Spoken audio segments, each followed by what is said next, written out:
नमस्कार दोस्तों। प्रस्तुत है मुंशी प्रेमचंद्र द्वारा लिखी कहानी कौशल। पंडित बालक राम शास्त्री की धर्मपत्नी माया को बहुत दिनों से एक हार की लालसा थी और वह सैकड़ों ही बार पंडित जी से उनके लिए आग्रह कर चुकी थी, किंतु पंडित जी हीला हवाला करते रहते थे। यह तो साफ साफ न कहते कि मेरे पास रुपए नहीं है, इससे उनके पराक्रम में बट्टा लगता था। तर्कनाव की शरण लिया करते थे। गहनों से कुछ लाभ नहीं, एक तो धातु अच्छी नहीं मिलती, उस पर सुनार रुपए के 8-8 आने कर देता है। और सबसे बड़ी बात यह है कि घर में गहने रखना चोरों को न्योता देना है। घड़ी भर श्रृंगार के लिए इतनी ही विपत्ति पर सिर पर लेना मूर्खों का काम है।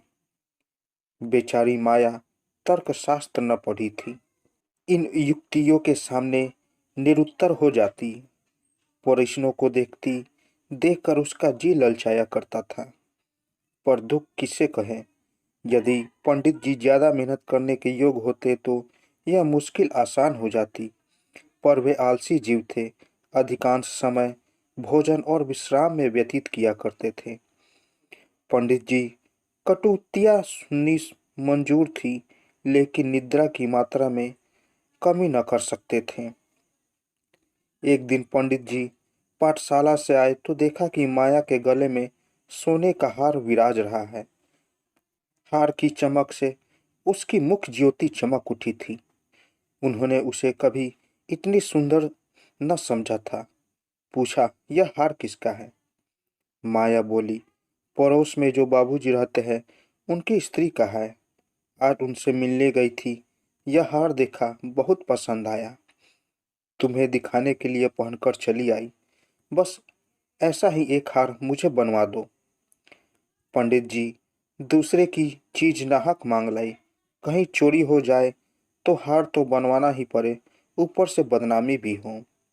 माया, मैं तो ऐसा ही हार लूंगी, 20 तोले का। पंडित फिर वही जिद।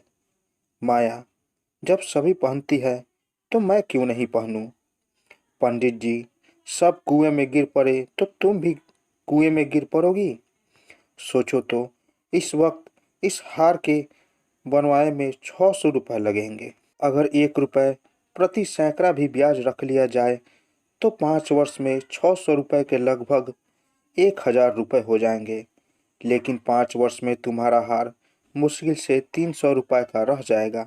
इतना बड़ा नुकसान उठाकर हार पहनने से क्या सुख। यह हार वापस कर दो, भोजन करो और आराम से पड़ी रहो। यह कहते हुए पंडित जी बाहर चले गए। रात को एकाएक माया ने शोर मचाकर कहा, चोर चोर, हाय घर में चोर, मुझे घसीटते लिए जाते हैं। पंडित जी हक्का बक्का कर उठे और बोले, कहाँ कहाँ, दौड़ो दौड़ो। माया मेरी कोठरी में गया है, मैंने उसकी परछाई देखी। पंडित, लालटेन लाओ, जरा मेरी लकड़ी उठा लाना। माया, मुझसे तो मारे डर के उठा नहीं जाता। कई आदमी बाहर से बोले, कहाँ है पंडित जी, कोई सेंध पड़ी है क्या? माया, नहीं नहीं, खपरैल ऊपर से उतरे हैं, मेरी नींद खुली तो कोई मेरे ऊपर झुका हुआ था। हाय राम, यह तो हार ही ले गया।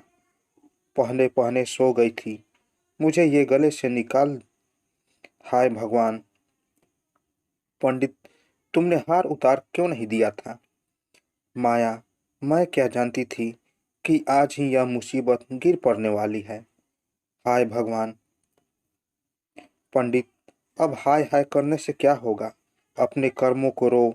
इसलिए कहा जाता है कि सब घड़ी बराबर नहीं होती, न जाने कब क्या हो जाए। अब यही आई बात समझ में। देखो, और कुछ तो नहीं ले गया? पड़ोसी लालटेन लिए आ पहुंचे। घर में कोना कोना देखा, कड़िया देखी, छत पर चढ़कर देखा, अंगवारे पिछवारे देखा, शौच गृह में झांका, कहीं चोर का पता न था। एक पड़ोसी किसी जानकार आदमी का है, दूसरा पड़ोसी बिना घर के भेदिए के कभी चोर होती ही नहीं। और कुछ तो नहीं ले गया?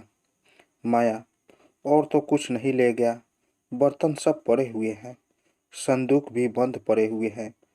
निगोरों को ले ही जाना था तो मेरी चीजें ले जाता। पढ़ाई चीज टहरी, भगवान उन्हें कौन मुंह दिखाऊंगी।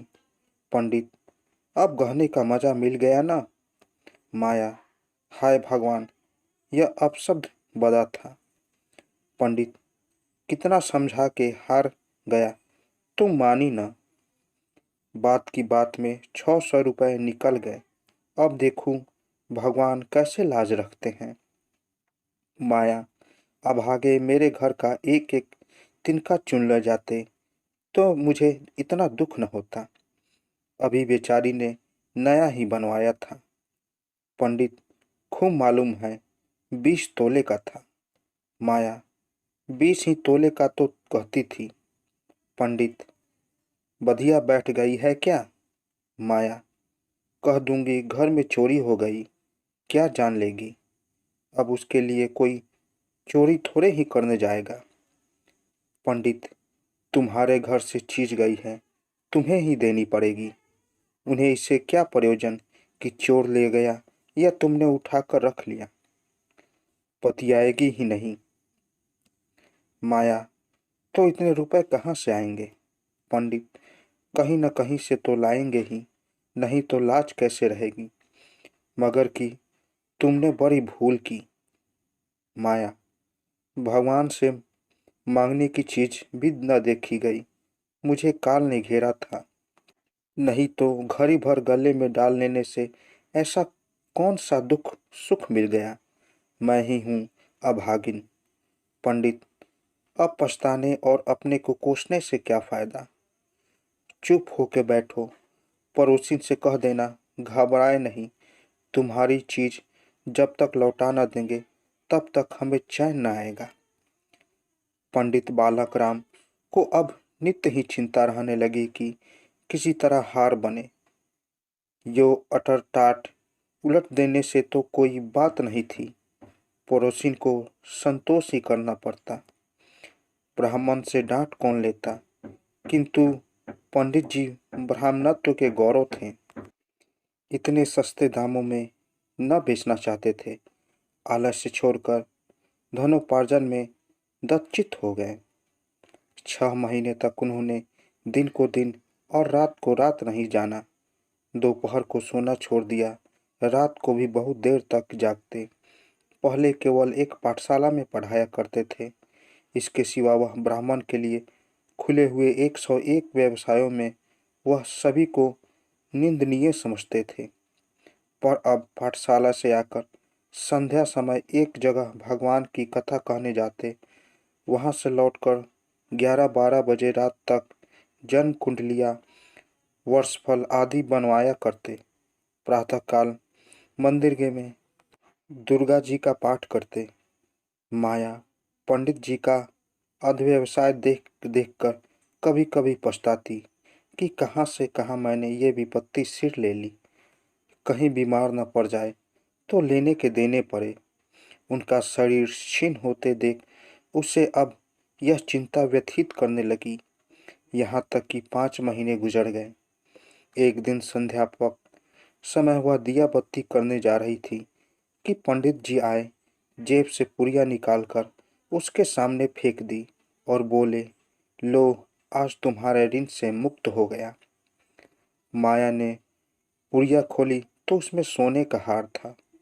उसकी चमक दमक, उसकी सुंदर बनावट देखकर उसके अंतस्थल में गुदगुदी सी होने लगी। मुख पर आनंद की आभा दौड़ गई। उसने कातर नेत्रों से देखकर पूछा, खुश हो कर दे रहे हो या नाराज होकर दे रहे हो।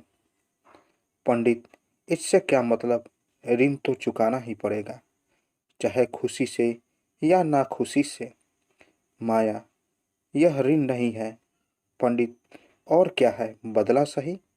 माया, बदला भी नहीं है। पंडित, फिर क्या है। माया, तुम्हारी निशानी। पंडित, तो क्या ऋण के लिए कोई दूसरा हार बनवाया पड़ेगा। माया, नहीं नहीं, वह हार चोरी नहीं गया था, मैंने झूठ मूठ शोर मचाया था। पंडित, सच। माया, हाँ सच कहती हूँ। पंडित, मेरी कसम, माया तुम्हारे चरण छूकर कहती हूँ। पंडित, तो तुम मुझसे कौशल किया था? माया, हाँ।